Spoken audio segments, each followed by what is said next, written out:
Hola a todos, buenas tardes. Es un gusto volver a estar aquí con ustedes en Top GDL. El tema que vamos a exponer el día de hoy es un tema muy frecuente, pero no menos interesante. Vamos a ver las fracturas de metacarpianos y falanges, la primera. Empezamos con la epidemiología y empezamos con la idea de que de las fracturas frecuentes de la extremidad superior incluye pues, los rayos externos, cuarto y quinto rayo. Rayo le llamamos a la unidad que implica el metacarpiano y las falanges. Entonces, cuarto y quinto rayos son los más afectados. Con mucha frecuencia estas lesiones óseas las manejamos como lesiones triviales sin importancia y como vamos a ver más adelante son bastante importantes e incapacitantes algunas de ellas.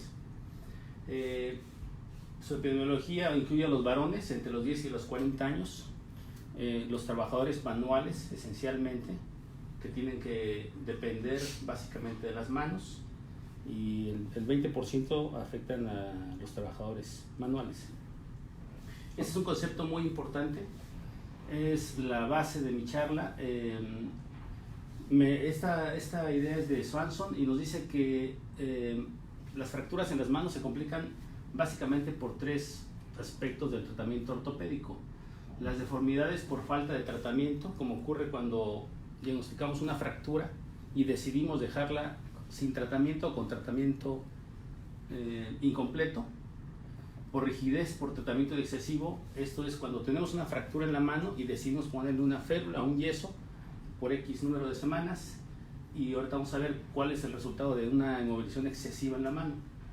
Y una combinación de deformidad ósea y rigidez por un tratamiento médico o quirúrgico incorrecto. Entonces empezamos desde el punto de vista radiológico para poder diagnosticar una fractura. Bueno, sabemos que tenemos que tener un buen apoyo y un buen soporte radiológico. Las proyecciones típicas son la dorsopalmar, la lateral y oblicua. Pueden ser necesarias proyecciones adicionales, incluso con fluoroscopía. Cuando tengamos las fracturas en la mano, hay que revisar la radiografía completa. El paciente tiene un cuadro clínico, sabemos que le duele el meñique, sabemos que periodología va a ser el quinto rayo del afectado, pero hay que visualizar toda la radiografía y buscar específicamente, hueso por huesito, cuál es la patología que tenemos. Una vez que identificamos las lesiones, obviamente evaluamos la estabilidad radiológica de las fracturas y esto nos va a empezar a indicar el tratamiento que tenemos. Entonces, estas son las indicaciones quirúrgicas. Empezamos con las fracturas en los metacarpianos. Y las indicaciones quirúrgicas son todas estas que ven ustedes. Las fracturas irreductibles, las intraarticulares, subcapitales, abiertas, múltiples, que tengan mal rotación, que tengan pérdida ósea o que estén asociadas a lesiones de partes blandas. Vamos a ver ejemplos de algunas de estas, de las más importantes. Empezamos con las fracturas de los metacarpianos, del quinto metacarpiano. Entonces decimos que el primero y el quinto metacarpo son los más afectados. Acabamos de ver un ejemplo ahorita en la consulta. Como se compromete básicamente en la base del primer metacarpiano y el cuello del segundo. El primero lo conocemos con la fractura de Bennett o de Orlando, dependiendo la etiología, la morfología de la fractura. Y el cuello del segundo, del quinto, aquí es del quinto. Estas son angulaciones que pueden tolerar las fracturas para dejarlo como tratamiento médico. Entonces en el segundo y tercer metacarpo se tolera una angulación de hasta 15 grados y en el cuarto metacarpo de 30 a 40. La siguiente, por favor. Entonces en el quinto metacarpo tiene una angulación tolerable hasta de 60 grados.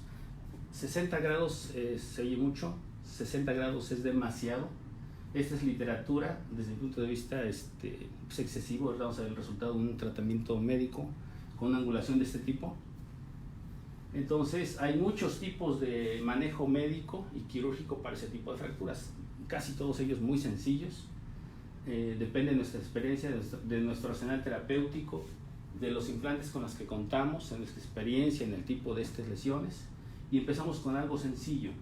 Entonces empezamos con un enclavamiento percutáneo, que es bastante sencillo. Se hace la reducción bajo fluoroscopía, y bajo la fluoroscopía se colocan clavos Kirchner. La siguiente. Incluso en algunos lugares de entrenamiento ortopédico esto los hacemos bajo anestesia local, en urgencias, y ese es el resultado de ese tipo de fracturas, con pequeñas variaciones como dice la literatura, pero queda bastante estable. Se puede fijar del quinto rayo al cuarto bastante bien y queda bastante estable, y es un muy buen manejo. Cuando existe conminución de las fracturas en el cuello del quinto, del cuarto, bueno, ya está indicado otro tipo de manejo por la condición misma de la fractura. Entonces podemos usar las placas, las mini placas. Actualmente las placas ya hay muchas, hay muy buenas. Las que utilizo en ese tipo de fracturas son el SP1 2.0. En este hay anatómicas ya para este tipo de segmentos óseos, que solamente colocar la placa, tornillitos y pernos, y nos reduce anatómicamente la fractura, con un abordaje dorso-lateral, y quedan muy bien. La siguiente, la fractura de la diáfisis pueden ser de estos tipos: transversal, oblicua, con minuta. El tratamiento también varía con cada una de ellas. Aquí tenemos dos ejemplos de en una misma mano, dos fracturas distintas. Entonces, la siguiente, podemos, un método que he estado usando últimamente, más o menos un año, es los tornillos intramedulares de doble compresión. Entonces, en este tipo de manejo, lo que hacemos es, primero bajo fluoroscopía reducimos la fractura. Esto nos indica que efectivamente ese es un buen método para reducir esa fractura. Siempre entro con dos opciones de manejo. La indicación de este tipo de implantes es una fractura transversa diaficiaria, y hay ciertas medidas que debemos tomar en cuenta para la estabilización de estas fracturas. Por ejemplo, este es un quinto metacarpiano que lo estabilizamos con un tornillo intramedular 4.0.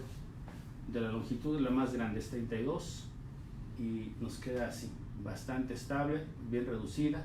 Lo único que tenemos que tener en cuenta cuando hacemos este tipo de reducción es tener en cuenta la rotación de la fractura. Nos puede quedar rotado el fragmento distal del rayo, ¿sí? Entonces hay que tener nada más esos pequeños detalles. Entonces el principio es el que sea reductible bajo fluoroscopía antes de hacer el enclavado.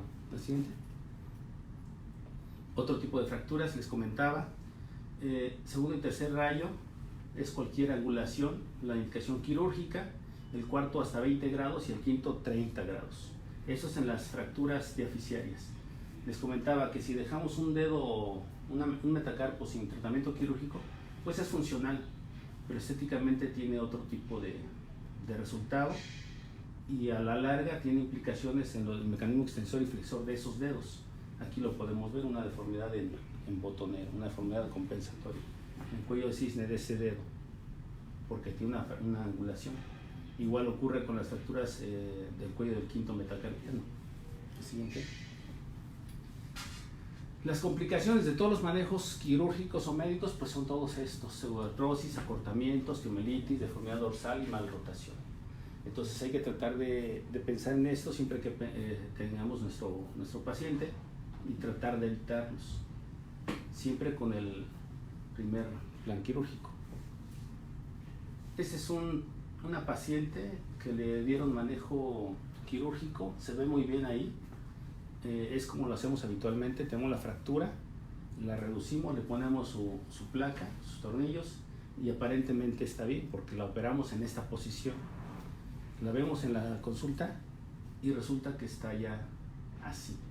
Entonces, pequeñas rotaciones de las fracturas nos dan estos resultados funcionales. En extensión se ve la mano perfectamente, pero ya cuando le pedimos que haga puño, se sobrepone bastante. La siguiente.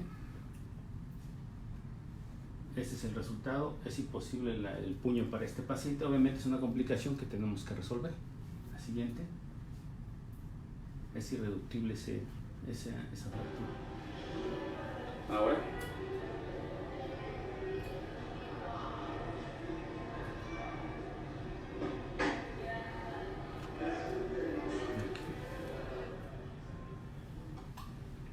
Bueno, entonces las fracturas oblicuas hay que tener especial cuidado con ellas. Esto puede pasarnos incluso con el tornillo canulado. si no tenemos esa pequeña precaución. El tornillo canular, una vez que empieza a dar compresión, nos puede rotar un poquito, y un poquito es esto, 5 grados producen este resultado. Entonces siempre que estemos haciendo la reducción, la acabamos de hacer y volvemos a checar el paciente anestesiado en el quirófano esta situación para que no nos ocurra. La siguiente. Siempre debemos tener en mente el efecto que hacen los tendones sobre las fracturas. Si nuestro tratamiento quirúrgico es insuficiente, podemos tener complicaciones de acuerdo a estas cargas que debemos tener en cuenta. Estas son cargas axiales a 90 grados con el eje del hueso. El tendón flexor es muy fuerte. Entonces, si no tenemos en cuenta esto, lo que puede ocurrirnos es lo siguiente: que con el paso de las semanas el hueso se desancle. Entonces, ¿cuáles son los errores? Son estos: que seleccionamos incorrectamente el método quirúrgico, o tenemos errores al aplicar los principios biomecánicos, o deficiencias en nuestra técnica quirúrgica, y tenemos después obviamente que entrar a reducirlo. Por eso les comentaba la idea de entrar siempre con 2 planes: tener un plan primario, no sé, tornillos canulados, tornillos interfermentarios, y siempre el soporte de la placa, ¿sí? Debemos también pensar que el primer evento traumático y la primera opción de manejo quirúrgico debe ser nuestro tratamiento definitivo. En la medida que este tratamiento sea correcto, sea exitoso, en esa medida el resultado será favorable, ¿sí? La siguiente. Ahí déjamelo. ¿Qué idea tienen ustedes de los fijadores externos en la mano? Bueno, los fijadores externos en la mano son escasamente utilizados por muchas razones. Entonces, las indicaciones del fijador externo en la mano son muy limitadas. Esta es una de ellas: un compañero con una lesión por proyectil de fuego que él mismo se produjo, está usando su arma y se da el disparo en la palma de la mano y sale en el dorso. Entonces es una herida típica por proyectil de fuego. No tengo la imagen de la mano, pero ese es el orificio de salida y el defecto óseo inicial. Siguiente. Lo sometemos a aseo, le ponemos su fijador externo, lo cubrimos de antibióticos y lo preparamos para el tratamiento quirúrgico definitivo, que tenemos tiempo de planificarlo. La siguiente. Algo importante es que en el fijador externo en la mano, lo único que importa pues es mantener la distancia. Con un clavo que le pongan es suficiente, aunque no quede alineado, porque es un tratamiento temporal, solamente es para planificar adecuadamente nuestro tratamiento definitivo. El tratamiento definitivo, como es pérdida ósea masiva, la siguiente. Entonces, si ustedes ven aquí, prácticamente es un 30% de pérdida ósea de ese hueso, y le hacemos ossis con placa especial, con placa anatómica LCP en rejilla, y lo rellenamos con implantes, con injerto óseo sintético. El resultado pues es muy bueno. Hay que reparar todavía la cápsula, reparar tendones, todo lo que se haya lesionado, para tener mejor resultado y tratar de que esa mano sea lo más funcional posible. La siguiente. Yéndonos a los casos extremos, tenemos pacientes de lesiones masivas tremendas. Este es un paciente masculino de 29 años que tuvo un accidente en carretera. Obviamente el trauma fue en la mano. Tuvo un traumatismo craneoencefálico severo, que eso lo mantuvo mucho tiempo con un tratamiento pues en la mano temporal con un fijador externo, y después se presentó en la consulta con dolor en los muñones. ¿Qué es esto? Entonces, en el trauma prácticamente se amputó el tercero y cuarto dedos, prácticamente en la mitad de la diáfisis, pero ya cuando empezó a la recuperación tenía mucho dolor en esos muñones. Son muñones muy sensibles, son muñones, o deben ser muñones de trabajo. Entonces aquí manejamos un concepto que lo debemos entender como dedos manos de 3 dedos o de 4 dedos, ¿sí? Manos trifalángicas, cuatrifalángicas, que son mucho más fuertes, mucho más funcionales que dejarle esos segmentos de hueso. Entonces, cuando tengamos una mano de ese tipo, siempre pensamos en desarticularlo y quitarle los rayos restantes. No tiene caso con dejarle esos rayos, porque los únicos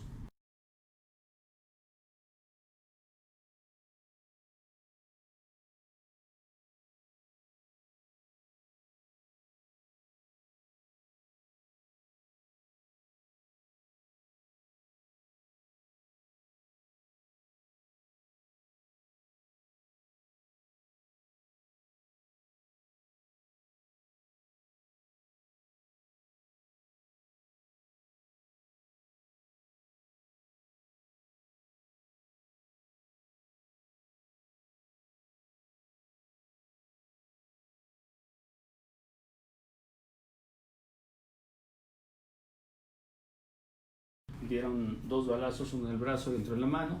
En la mano tuvo pérdidas en el cuarto rayo y le pusieron un fijador. La misma situación, se lo dejaron bastante tiempo, el paciente desertó del tratamiento, del seguimiento que llevaba, y cuando llegó con nosotros ya llegó con 2 meses de evolución y con un fijador en el cuarto rayo que incluía pérdida del cuarto rayo prácticamente completa y parte de la falange proximal, con 2 meses y una mano muy rígida. Entonces hicimos lo mismo, resecamos todo ese rayo, cuarto rayo, que ya no servía, y lo mandamos pronto a rehabilitación. Todas las manos hay que mandarlas lo más pronto posible a rehabilitación. La siguiente. Esa es la imagen, es una mano desde el punto de vista estético bastante bueno. Siguiente.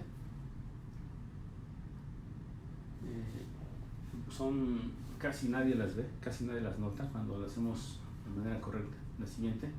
Entonces caemos en el concepto del principio de la charla, que un tratamiento incorrecto nos lleva a deformidad y rigidez de la mano. En cuanto a las fracturas del primer metacarpo, platicamos que hay 2 y siempre ocurren en la base. Las fracturas más frecuentes son las fracturas de Bennett y las fracturas de Rolando. Se pueden manejar igualmente de muchas maneras. La siguiente, aquí vamos a buscar algunos ejemplos. Este es uno de tantos, una placa con tornillos, solamente tornillos interfragmentarios, tomando el fragmento, visto bajo varias proyecciones radiológicas, y protegemos nuestra osteosíntesis con una férula 2 semanas, 3 semanas, y es el resultado final. La siguiente. Igualmente lo podemos hacer con clavos Kirchner. Esa es una fractura que la abrí y la pudimos reducir perfectamente bien. La siguiente. Y queda así. La siguiente. Las fracturas de las falanges. En las fracturas de las falanges, por el tamaño de los huesos, es muy complicado a veces hacer osteosíntesis y reducción adecuada de este tipo de fracturas. Son fracturas luxaciones, el resultado siempre es de malo a pobre, ¿sí? Es de pronóstico reservado, hay que tener mucha experiencia para manejar este tipo de lesiones. La siguiente. En las fracturas de las falanges ocupa un lugar especial la punta digital. Es un tema distinto, es un tema muy grande también, se requiere otra charla adicional para manejar ese tipo de lesiones, pero debes saber pues que también las incluimos en las falanges y tiene un tratamiento específico. La siguiente. Fracturas metafisiarias, manejada con tornillos intermentarios encontrados, con los principios biomecánicos que ya sabemos. Los tornillos deben ir colocados cuando menos a 2 veces el diámetro del tornillo del borde de la fractura, para que no nos pase lo que nos pasó en la imagen pasada, que en la fuerza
nos va a deformidad y rigidez. La siguiente.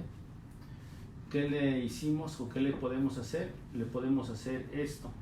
Es un fijador, es un elongador, es un fijador externo que es muy sencillo de hacer. Incluso lo podemos tener en mente siempre que entremos a este tipo de lesiones. Como les comentaba, entramos con un plan y podemos, durante el manejo de la fractura en el quirófano, terminar haciendo esto. Incluso como primera opción también es muy bueno. Hay varias modificaciones de este tipo de fijadores externos. Este es el que yo uso, paso un clavo, paso otro clavo en la falange media y lo fijo con ligas. Al fijarlo con ligas me da la oportunidad de ir yo midiendo la tracción que yo le puedo poner. Hay otro sistema, la que sigue. Este es el caso, así queda. Ese es otro caso y este lo usan atravesando el clavillo sobre el otro clavo, queda de esa manera. También es igualmente útil, sobre todo cuando son fracturas que prácticamente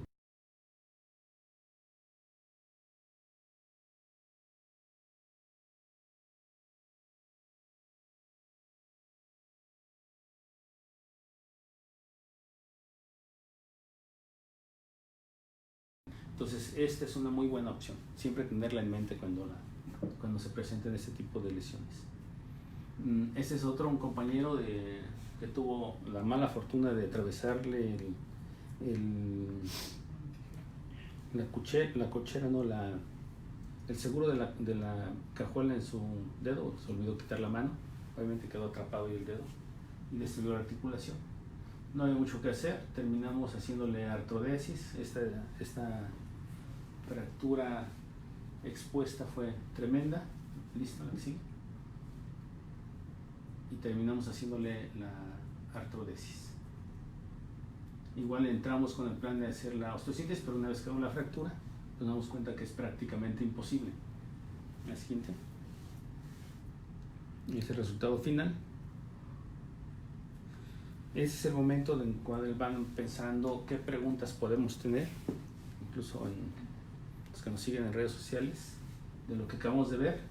Y regresamos al punto principal, el enfoque de la charla. El resultado de un tratamiento de una fractura de la mano no siempre es alentador, ya que siempre la principal complicación que vamos a tener es la rigidez, por todos los conceptos que hemos manejado. La mano es una estructura anatómica que fácilmente se va a la rigidez. Entonces eso es lo que nos complica casi todos los casos, ¿sí? Lo que dijimos, el tratamiento médico que le damos, la equivocación del tratamiento médico o la falta de es lo que nos complica. Una vez que tenemos la fractura, la manejamos adecuadamente, todas las manos deben ser rehabilitadas para tener el mejor resultado. Y recordemos con lo que empezamos, que son muy comunes y ninguna de ellas la debemos considerar insignificante, porque todas ellas nos pueden dejar secuelas, no porque ocurren en huesos pequeños considerar que son lesiones mínimas, son lesiones que pueden terminar en resecciones de rayos, como les acabo de comentar. Entonces a veces ocurren prioridades, pero esta es una prioridad desde el punto de vista anatómico y funcional. La siguiente. ¿Preguntas? ¿Dudas? Sí, por ejemplo, cuando usan los tornillos canulados intramedulares, ¿cuál es el diámetro mínimo que debe de tener el canal para no, porque eso, el riesgo más importante, o bueno, pienso yo que sería que se explote la diáfisis? Entonces, en su experiencia, ¿cuánto es el diámetro? Hay literatura ya bastante acerca de este manejo. Cada metacarpiano maneja un diámetro específico. Obviamente hay estudios acerca de los diámetros, pero por experiencia te puedo decir que el quinto metacarpo, que es el más frecuentemente fracturado, le queda muy bien el 4-0. Okay. El cuarto le queda 3-0, 3-5. Entonces vamos adecuándonos a la anatomía. Igual lo medimos antes de, ¿sí? Y lo hacemos como cualquier fractura. Primero hacemos toda la mecánica de los pasos de los tornillos canulados. Le reducimos, pasamos el clavo, rompemos la vena cortical, hacemos el brocado con la broca canulada. Finalmente medimos cuál es el tornillo. Habitualmente son los tornillos más largos, 32, de 4 ceros o de 3.5. Y el resultado es muy bueno. La incisión es muy pequeña, el cartílago que perdemos en la cabeza del metacarpiano es mínima, y hasta ahorita no tengo ninguna complicación. Y es algo que es muy rápido. Lo hacemos en 15 minutos, nos tardamos más en el cierre. El implante se coloca rapidísimo. Gracias. Y da muy buen resultado. En los tratamientos con clavillos Kirchner, ¿cuál sería el tiempo adecuado para dejarlo como para que consolide la Es variable, pero recordemos siempre que el clavillo Kirchner es un tratamiento temporal y que los debemos dejar de tal manera que la mano siga funcionando. La idea de poner clavos Kirchner es que la mano siga moviéndose. La idea de un manejo quirúrgico es que esa mano se rehabilite lo más pronto posible. Si dejamos clavillos Kirchner y no podemos, por alguna razón, la que sea, movilizarlo rápidamente, pues acortaremos el tiempo en el cual debemos retirar los clavos. Si los clavos los colocamos correctamente, nos quedan estables y la mano se puede mover sin que afecte la función, los podemos quitar a las 6 semanas, hasta que nosotros estemos conscientes y seguros de que ya está consolidada.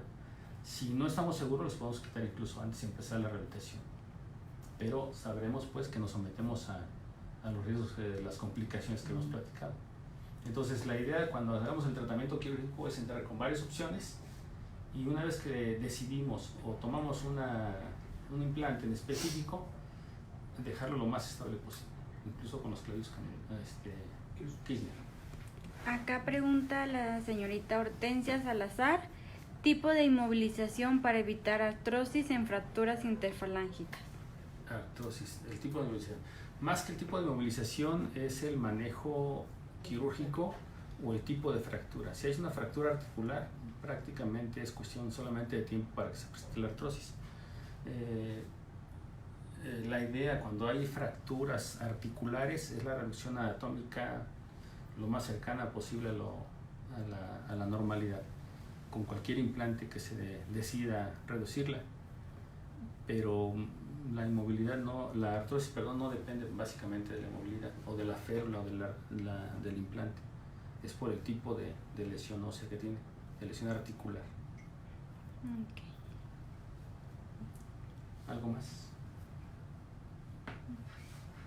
Muy bien. Espero que haya sido de provecho esta pequeña charla, que haya sido benéfica para sus pacientes y que os órdenes cualquier duda a través del correo. Pueden mandar preguntas allá o incluso en la página del Facebook. Buenas tardes.